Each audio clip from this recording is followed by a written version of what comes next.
Bonjour François Ruffin. Bonjour Anne Merde. Vous êtes député de la France Insoumise de la Somme. Vous n'avez rien à vous reprocher, vous?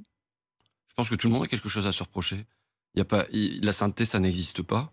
Donc voilà. Mais on la recherche là, non, en politique? Oui, mais enfin, moi, s'il s'agit de parler du cas de Rugy, puisque c'est ça qui est... Oui, mais simplement quand je vous demande, vous, est-ce que vous avez quelque chose à vous reprocher, tout de suite, vous ne savez plus quoi répondre. Non, je vous dis franchement, je veux dire, qui dans sa vie privée, dans sa vie personnelle, dans sa vie intime et tout ça, au fil de 43 années d'existence, se regarde en face et se dit, moi, je n'ai rien à me reprocher. C'est pas mon cas. La sainteté, je ne suis pas l'incarnation de la sainteté et je veux pas le devenir. Parce que si on croit qu'on est une idole, les idoles, on les brûle. Donc je veux pas de ça. Est-ce qu'il faut que la politique le devienne? Je pense pas qu'il y ait la pureté n'existe pas en ce bas monde. Donc il s'agit pas d'aller vers la pureté, il s'agit pas d'aller vers la sainteté. Maintenant, entre la pureté et le n'importe quoi, il y a du chemin à parcourir, quoi. Alors précisément, François de Rugy qui a effectivement démissionné hier, est-ce que vous estimez que désormais il faut une nouvelle ère? Est-ce que ça veut dire qu'il faut plus de dîner dans les ministères, qu'il faut plus de dîner à l'Assemblée? Est-ce qu'il faut instaurer des véritables nouvelles règles?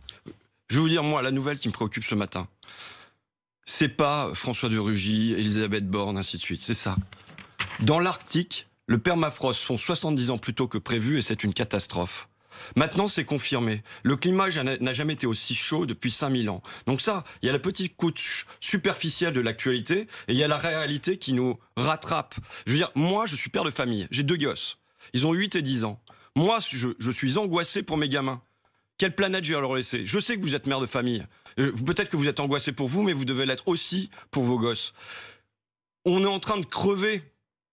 On envoie la planète droit dans le mur. C'est ça la question qui est posée. C'est pas la question de Rugy, Borne et ainsi de suite. Et moi, quand je me suis attaqué à de Rugy, parce que je me suis attaqué à de Rugy dès son entrée à l'Assemblée, puis dès sa nomination, j'ai demandé sa démission. Pourquoi ? Parce qu'il n'incarne pas une écologie de rupture, parce que c'est la petite couche superficielle, c'est le vernis écologique et ce n'est pas le grand... Vous ne l'avez pas attaqué que sur l'écologie, si. François Ruffin. Vous l'avez aussi attaqué sur ce que vous appeliez la vie de château, non, précisément. L'écologie de château. L'écologie de château, c'est quoi l'écologie de château? C'est de décider d'instaurer une taxe gasoil, quand bien même cette taxe gasoil, elle touche les plus pauvres de ce pays plus massivement. Aujourd'hui, en France, les 10% les plus riches émettent 8 fois plus de gaz à effet de serre que les 10% les plus pauvres. Donc, si vous voulez aller vers une diminution des gaz à effet de serre, il faut commencer par les plus riches. Quand vous instaurez une taxe comme la taxe carbone, ça tape sur le portefeuille aussi et surtout des plus pauvres, qui dépensent déjà 15% de leur budget en énergie contre 5% pour les plus riches. Donc cette taxe, et venir dire que cette taxe c'est de l'écologie de château. Je l'ai attaqué sur le terrain politique, sur le terrain de l'écologie qui le prétendait incarner. Sauf que François Ruffin, vous ne pouvez pas balayer d'un revers de main la question de la symbolique en politique, franchement pas vous qui êtes qui se posez aussi en chevalier blanc de cette politique. Le fait qu'il ait eu ses dîners, le fait qu'il ait eu ses dépenses pour les dîners, le fait qu'il ait sans doute utilisé ses frais de représentation pour cotiser à son parti, est-ce que tout cela c'était légalement réprochable, moralement réprochable? Est-ce qu'il faut une nouvelle ère encore une fois? Moi, ce que je peux vous dire, c'est que je ne suis pas surpris. Voilà. Je n'ai pas été surpris. Maintenant, j'ai une morale dans le combat politique qui est le mien. Je me bagarre avec des hommes qui sont souvent plus puissants que moi. Qui, à un contre un... Ne jouez pas non plus les petits poussets, François Ruffin. Vous avez vous-même trouvé une place... Oui, d'accord, mais je veux dire, ils sont ministres, ils ont un parti où ils sont 300 à l'intérieur de l'hémicycle, et nous, on est les petits à gauche. Donc voilà, et face à ça... Moi, maintenant, depuis qu'il y a eu les révélations de Mediapart, je n'ai pas tweeté. Je n'ai pas fait de page Facebook. Je n'ai pas fait de commentaires sur ça. Pourquoi? Parce que l'homme est à terre. Il est attaqué par des tweets tous azimuts. Il n'y a plus besoin de moi. Vous voyez ce que je veux dire? C'est pas, moi, j'ai pas envie de taper un homme qui est à terre. Donc voilà, pour moi, c'est derrière nous. Quand il tweet hier, justement, qu'il fait une référence à Pierre Bérégovoy, est-ce que ça, vous le comprenez humainement? C'est pas ma question, je veux dire, je m'en fiche. Je veux dire, je trouve qu'il conserve une morgue jusque dans la chute, mais c'est son problème, c'est pas le mien. Moi, c'est pas ça. Je vous redis, aujourd'hui, par exemple, la question, c'est la question de est-ce qu'on signe un accord avec le Canada? On va y revenir. Non, mais François Ruffin, bien sûr qu'on va parler du CETA. Mais la politique, c'est aussi une question de représentation, précisément. Est-ce que ces dîners doivent être supprimés? La représentation, la représentation, là, c'est quoi? C'est que le ministre de l'écologie ne s'est pas prononcé sur le CETA. Non, c'est un traité dans lequel on a 96 fois le mot concurrence, on a 0 fois le mot biodiversité, 0 fois le mot réchauffement. Les experts missionnés par le Premier ministre lui-même viennent dire il n'y a rien sur le climat dans cet accord et on a l'absence du ministre de l'écologie. Excusez-moi, mais pour la suite des événements, et les événements qui sont catastrophiques pour vous, pour vos enfants, il me semble beaucoup plus préoccupant l'absence de François de Rugy sur ce dossier que Léomard. Il y a une nouvelle ministre de l'écologie qui a été nommée cette nuit, Elisabeth Borne. Elle sera aux manettes.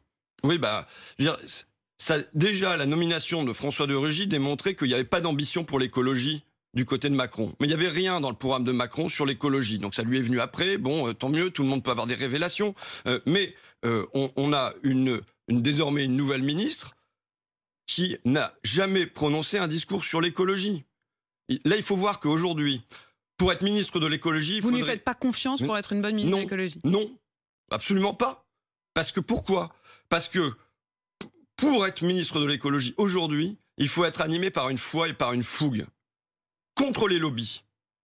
Contre ses collègues. Enfin ça n'a pas suffi à Nicolas Hulot qui était animé par une foi et par une fougue. Ça n'a pas suffi. Donc vous imaginez si vous ne l'avez pas.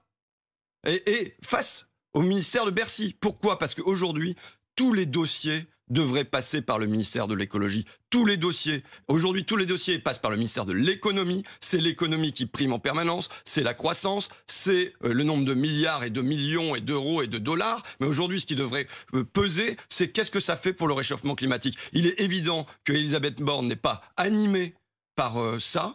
Il est évident qu'elle n'incarne pas ça, et même, on peut dire, dans sa carrière, entre le démontage de la SNCF, elle a été porteuse du nouveau pacte ferroviaire, et on peut dire la même chose que ce que j'ai dit pour le CETA. Le nouveau pacte ferroviaire, c'est 86 fois concurrence, 0 fois réchauffement, 0 fois climat, 0 fois biodiversité. Aucune interrogation sur le fret ferroviaire. Elle a laissé mourir, vous savez, le train Perpignan-Rungis. Alors, il roule à nouveau. Hein. Il Pour roule l'instant, il roule à vide. Il roule à vide, c'est formidable. Parce que les producteurs avaient pris d'autres dispositions pensant que ce train ne roulerait plus. Le gouvernement, elle est là depuis 2 ans. Ça fait depuis 2 ans, à la place de privatiser la SNCF, peut-être qu'elle pouvait s'interroger sur comment on fait remonter le taux de fret ferroviaire dans le pays, qui est passé de 30% à 8%. Sauf que si on prend votre exemple, il ne fonctionne plus puisque le train, on est bien d'accord, roule. Oui, mais d'accord, mais il roule. Mais pourquoi ils ont pensé que ça ne roulerait plus parce qu'il n'y avait plus d'investissement de la SNCF sur le fret ferroviaire. Enfin là, vous devriez applaudir. Pour une fois, vous devriez dire, si, finalement, ils ont sauvé ce train, non? Vous rigolez, vous avez un train, Madame de Malherbe. Je vous parle sérieusement, moi. Je vous parle sérieusement, ça veut dire... Non. Roule. Vous me parlez pas sérieusement, Madame de Malherbe. Moi, je vous parle parce que je pense à ce qui se passe sur notre planète et à ce qui se passe en matière de réchauffement climatique en France. Je vous ai laissé. Non. Je vous reprends juste sur ce train qui, en l'occurrence, roule. Non, mais il roule à vide. Ça veut dire qu'à côté, vous avez 20 000 camions par an. Ça veut dire 20 000 camions qui produisent des gaz à effet de serre, 20 000 camions qui produisent du réchauffement climatique. Bien sûr, ça c'est un problème, mais c'est pas la responsabilité de la ministre des Transports. Mais bien sûr que si. Qui doit simplement maintenant faire rouler le train. Le train roule, il faut que vous convainquiez les producteurs, les consommateurs d'utiliser ce train. Essayez de juste pas faire votre métier de journaliste de manière superficielle, mais de le faire avec animé par l'esprit. François Ruffin, je n'ai pas besoin de vos leçons. Je vous dis simplement que le train roule. Non, voilà. Il roule. Mais d'accord, mais il roule à vide. Et vous avez à côté 20 000 camions qui émettent du gaz à effet de serre, 20 000 camions qui transportent les fruits et légumes vers Paris. Alors que depuis le milieu du 19e siècle, c'est par le rail que ça se passe en France, ce transport-là. Là, c'est fini. Et c'est fini pourquoi? Parce que depuis 2 ans, le gouvernement, il n'a pas regardé ce qu'il pouvait faire sur le train Paris-Rungis. Donc on arrive, on est droit dans le mur, et puis on dit, bon, faut quand même maintenir le symbole. Donc on a une écologie symbolique qui fait fonctionner, rouler des trains vides. C'est ce qu'il y a de plus absurde. La question des symboles, pardon, mais j'y reviens, cette question de la moralisation de la vie politique et de la vie publique, c'est un de vos chevaux de bataille, un des chevaux de bataille de la France insoumise, et pourtant on se rend compte que la question de la morale, elle est partout posée. Regardez au sein de votre groupe, quand vous voyez qu'Alexis Corbière ou Rachel Garrido étaient dans un HLM, que Daniel Simonel l'a été, qu'on découvre que Sophia Chikirou, l'ancienne directrice de la communication de Jean-Luc Mélenchon, habite elle aussi dans un logement à loyer libre. Est-ce que vous estimez que ce n'est pas moral, là encore? J'en sais rien. Franchement, je me suis pas prononcé sur le cas de Rugy. Alors me demandez pas de me prononcer sur ça. Je sais, moi, ce que je fais pour là, moi. ils sont de votre famille, c'est important. Oui, ben d'accord, mais je sais que moi, je n'habite pas dans du logement social. J'habite dans mon habitation à Amiens, en face du Parc Saint-Pierre. Je sais que je loge dans mon bureau à l'Assemblée nationale, où je déplie mon lit tous les soirs. Et voilà. Et c'est une femme de ménage. Pour certains, mais pas pour d'autres. Alors. Et c'est une femme de ménage. Et c'est une femme de ménage de l'Assemblée nationale qui vient faire mon ménage. Si je vais vous dire ce pourquoi je me bats dans le pays, je me bats pour qu'il n'y ait plus de trains qui roulent à vide, mais qu'on passer un maximum de camions sur les rails et que les marchandises circulent moins à l'échelle internationale et à l'échelle nationale. Mais je me bats aussi pour que les femmes de ménage de l'Assemblée nationale soient payées autre chose. Vous vous battez aussi pour qu'il y ait plus de justice. Est-ce juste que Sophia Chikirou, par exemple, vit dans un loyer, dans un appartement à loyer libre? Ne me demandez pas de me prononcer pour une situation que je découvre, vous voyez, donc bon. Qui a été quand même découverte par Le Point il y a une semaine. Oui, d'accord, écoutez, moi je l'ai pas vu et voilà, donc. Et puis je vous assure que moi mon combat, je sais ce que je fais pour moi. J'essaye de faire de mon mieux. Pour la transparence aussi, je mets des trucs sur à qui je fais des dons et ainsi de suite. Maintenant, La transparence sur votre utilisation des frais de représentation, vous voulez dire? Voilà. Là-dessus, sur les frais de représentation. Mais sur les frais de représentation, aussi sur mes frais, puisque je ne touche pas l'intégralité de mon salaire, vous savez. Pourquoi vous ne touchez pas l'intégralité? Parce que j'ai choisi de me mettre au SMIC, je l'ai dit pendant ma campagne. Et vous avez d'autres sources de revenus? Pas pendant mon mandat, mais j'en ai eu antérieurement. Et voilà, donc j'ai fait des films. Et ça va, je vis bien, j'ai pas de problème de ce côté-là. Mais c'est pas le sujet. Je vous assure que vous avez aujourd'hui... Vous voyez, vous avez aujourd'hui un accord de libre-échange qui va être signé. Venons-en à cela, ce CETA. Parce que l'essentiel de ce que les gens ils doivent se demander, c'est est-ce que les politiques, ils mènent les affaires pour l'argent ou pour les gens?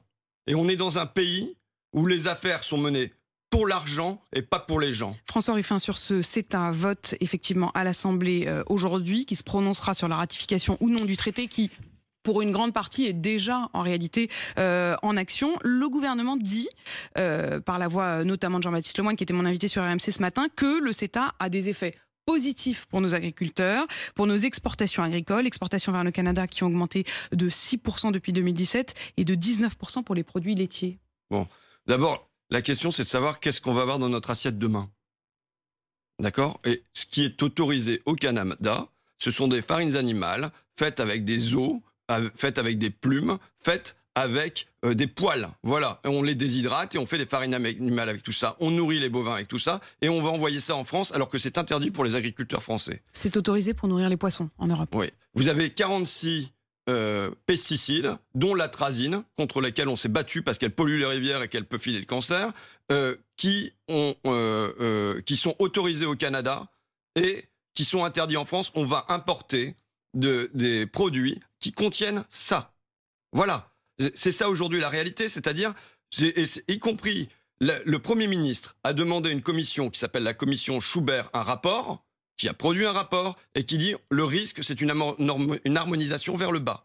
Voilà, et ils nous disent aussi, il n'y a rien sur le climat dans cet accord. Voilà, aujourd'hui, la réalité de ça. Et donc, on se retrouve avec des agriculteurs à qui en France, on demande de relever les normes de qualité. On a raison.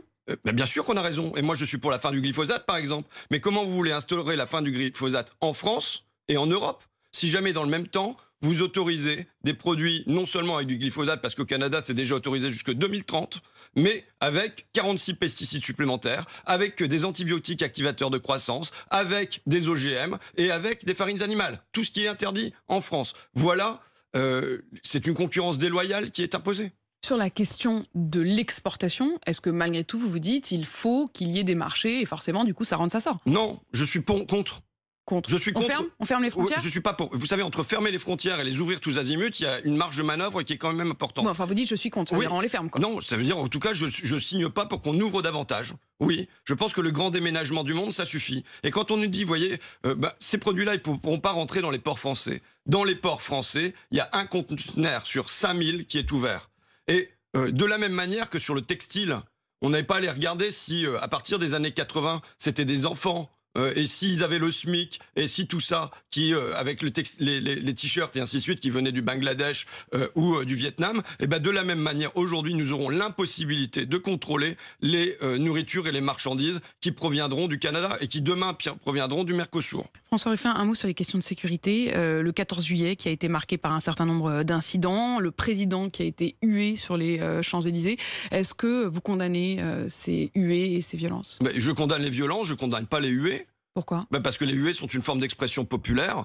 Donc je ne vois pas pourquoi on interdirait à Emmanuel Macron d'être parfois en contact, fût-ce de loin, fût-ce par officier de sécurité et par barrière métallique interposée, avec une partie du peuple qui n'est pas content. Vous avez l'air de dire que ces barrières, elles ne devraient pas être là? Non, non, non, je veux dire, je suis bien conscient que quand un chef de l'État se déplace sur les Champs-Élysées, il faut qu'il y ait une certaine sécurité qui soit assurée. Maintenant, je le redis, moi je souhaiterais que Emmanuel Macron il parte pendant 6 mois en stage en intérim sur la zone industrielle d'Amiens. Vous savez, il était venu à Amiens sur le site de Whirlpool quand juste avant repris, son élection. Et juste après aussi, quand c'était repris par WN. Et il est venu là, entouré de toutes les autorités médiatiques, administratives et politiques pour dire il n'y a pas de souci. Mais il avait été à la rencontre des ouvriers. Oui, il a été à la rencontre. Il avait passé ses barrières. Tout à fait. Il avait tellement été à la rencontre qu'il y avait des ouvriers qui étaient réticents à entrer dans cette entreprise, qui disaient, vous savez, moi j'ai déjà subi un licenciement, ça suffit. Il leur posait la main sur l'épaule, Farid par exemple, et il disait, t'inquiète pas, c'est une entreprise fiable, elle a les reins solides. On est 1 an après la reprise de l'entreprise. Elle a coulé.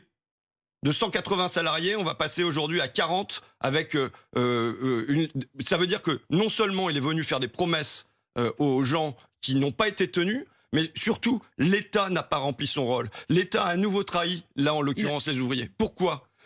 Parce que l'État devait, en l'occurrence, sur une reprise qui était à haut risque, surveiller le carnet de commandes. Donc vous estimez que c'est aussi de sa responsabilité et qu'il faudrait qu'il y revienne? Oui, moi je pense que Emmanuel Macron devrait revenir, devrait aller à la cellule de reclassement, devrait rencontrer les ouvriers, devrait écouter ce qu'ils ont à lui dire et ainsi de suite. Rendez-vous pris, on verra s'il vous a écouté. Merci François Ruffin d'avoir été avec nous ce matin. Il est 8h53 sur RMC et BFM TV.